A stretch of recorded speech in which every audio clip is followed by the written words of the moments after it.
I brought the smart speaker to my grandson's apartment on a Tuesday morning, and he didn't even say hello when he opened the door. He just looked at the box in my hands and said, "Where did you get that?" I told him my son-in-law gave it to me for Christmas 3 weeks ago, that it had been sitting on my kitchen counter ever since, playing weather forecasts and old country songs while I made my coffee. He took the box from me without a word and set it on his workbench. I'm 71 years old. I spent 34 years as a civil engineer for the county of Maricopa, Arizona. I know how to read blueprints. I know how to spot when a foundation is shifting before anyone else can see it. I am not a man who misses things, but I missed this one for 3 weeks. My grandson's name is Theo. He's 26, works in network security for a firm downtown. His mother is my daughter, Abby. And the man who gave me that speaker, who smiled at me across the Christmas dinner table while I unwrapped it and said, "Now you're living in the future, Al," is her husband, Kurt. Theo plugged the device into his laptop with a cable I'd never seen before. He didn't speak for almost 10 minutes, just typed. Scrolled. Typed again. Then he turned his chair around and looked at me the way I used to look at contractors when I caught them cutting corners on rebar. "Grandpa," he said, "this thing has been recording everything in your house since the day you plugged it in." I told him that's what those devices do. That's how they work. You talk to them, they respond. He shook his head. "Not like this. This one's been uploading audio files to a private server, not Amazon's servers, someone else's. Every conversation you've had in your kitchen for 3 weeks. I sat down on his couch. I'm not sure I chose to. My legs just stopped working properly. "Can you tell who set it up that way?" I asked. He was quiet for a moment. Then he said, "I can find out. My wife, Lorraine, passed in 2019. Pancreatic cancer. We had 43 years together. After she was gone, Abby and Kurt started coming around more. At first, I was grateful. Abby is my only child. Kurt had always been fine. A little slick, the kind of man who laughs at his own jokes a half second before anyone else does. But fine. They started talking about the house. Ours. Lorraine's and mine. A 4-bedroom in Chandler that we paid off in 2011. They said they were worried about me rattling around in a big place alone. They said there were beautiful retirement communities nearby. Kurt had even picked up brochures, full-color, glossy things with pictures of white-haired couples playing pickleball. I told him I wasn't interested. That's when things got quieter between us. Not hostile, just quieter. I noticed money missing from my checking account in January. Small amounts at first, $40 here, $120 there. I called the bank and they said the transactions were authorized through my online account. I hadn't authorized anything. I told them that. They said they'd look into it. I should have pushed harder. I know that now. What I did instead was call Kurt, because he had helped me set up my online banking 2 years ago when the bank switched their system. He said it was probably automatic subscription renewals. He said he'd come over and take a look. He came over that Saturday, spent 20 minutes on my computer, and told me everything looked fine. $50 disappeared 3 days later. By the time Christmas came, I'd told myself I was being paranoid. Kurt brought that speaker in a big silver box with a bow on it, and Abby filmed me opening it on her phone, and I laughed and said I felt like a kid again.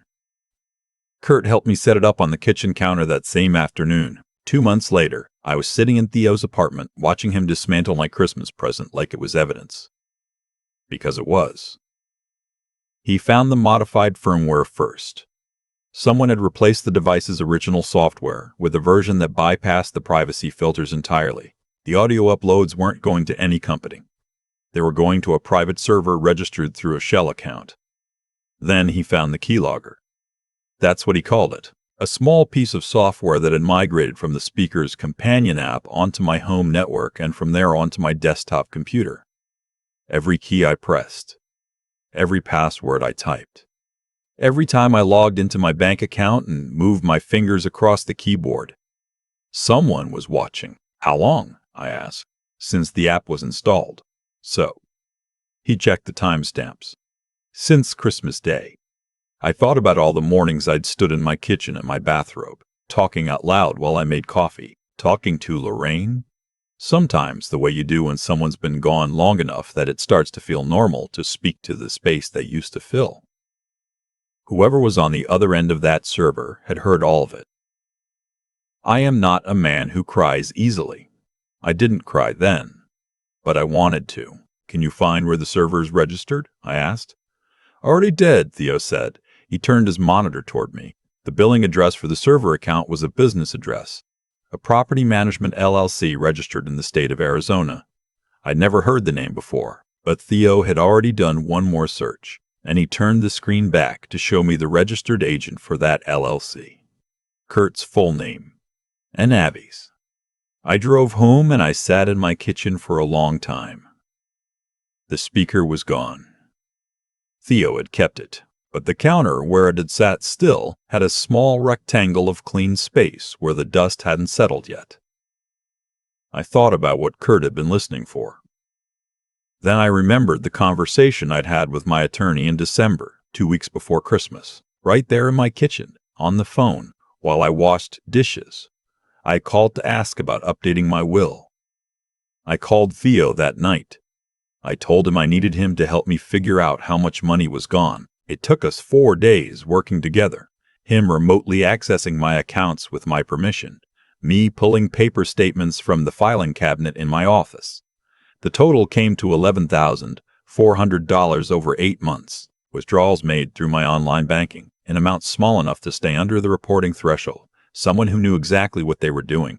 There was something else.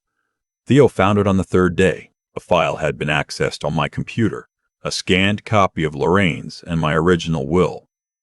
And there was an outgoing email from my account that I had never sent. Dated November 14th. Addressed to my attorney, asking to schedule an appointment to discuss changes to my estate plan. I had never sent that email. I called my attorney the next morning and asked him directly. Yes, he said. He had received an email from my address. He'd assumed I'd forgotten I'd sent it. The appointment had been scheduled for early January. But then another email came, also from my address, canceling it. I had never sent that one either. Theo and I went to the Chandler Police Department on a Thursday morning. We brought a printed copy of the server registration. We brought the keylogger documentation. We brought the bank statements. We brought the emails my attorney had received. The detective who took our case was a woman named Sergeant Flores. She had the particular quality of stillness I have seen in good engineers. The kind of person who doesn't react until they have all the information, and then they react precisely. She listened to everything. She asked Theo to walk her through the technical evidence step by step. She asked me how long Kurt had been married to my daughter. 11 years, I told her. She nodded.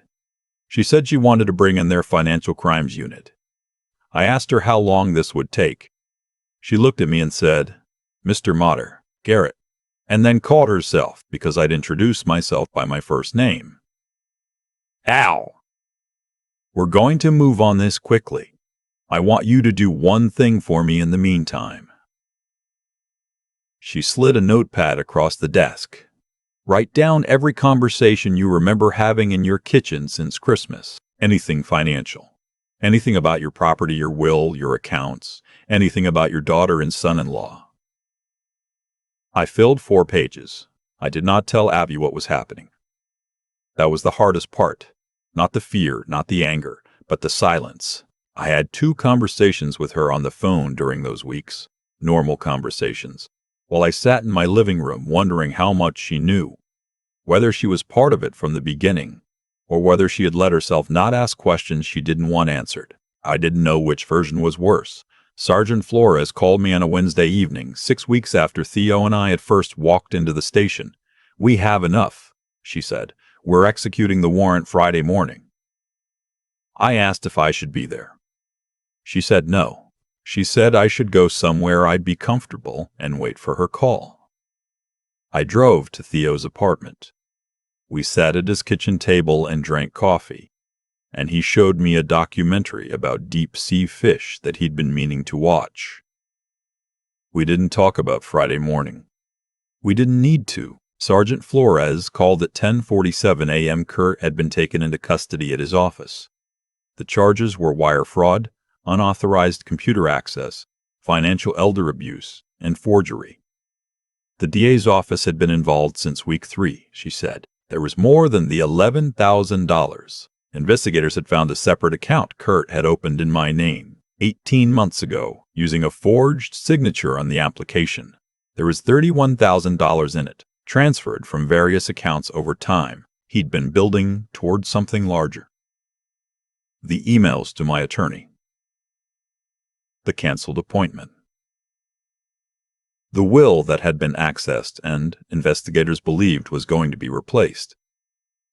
Sergeant Flores said, "Your son-in-law had a very clear plan, Al. Your grandson interrupted it." I thanked her. I sat at Theo's kitchen table after I hung up, and I put my hand flat on the wood and I took a breath. Theo didn't ask what she said. He'd heard my side of the call. He just refilled my coffee and sat back down across from me. "You okay?" he asked. "I will be," I said. The preliminary hearing was 8 weeks later. I sat in the 4th row with Sergeant Flores to my left and Theo to my right. My attorney was at the table in front of us. Abby was not there. I had spoken to her once, briefly, the week after Kurt's arrest. It was the kind of conversation that leaves more silence than words. She said she hadn't known about the server or the keylogger. I don't know yet whether I believe her completely. I think she had suspected something was wrong, and had chosen the comfort of not looking directly at it. That's not the same as innocence, but it's also not the same as what Kurt did. I'm still deciding what it is. Kurt sat at the defense table in a gray suit. He didn't look at me when he came in. He looked at the table in front of him and kept his eyes there through the entire proceeding. His attorney entered a not guilty plea. The judge set a trial date and denied bail given the financial elder abuse charge. The bailiff came and Kurt stood, and they walked him out a side door. I thought about Christmas morning. The silver box with the bow. The way he'd said, "Now you're living in the future, Al." I had thanked him. I had meant it. I spent 34 years reading blueprints. I know that the most dangerous failures are the ones that look fine on the surface. The ones where everything seems solid until you look at what's underneath. I looked at what was underneath. That smart speaker is in a police evidence locker now. My kitchen counter has had time to collect new dust.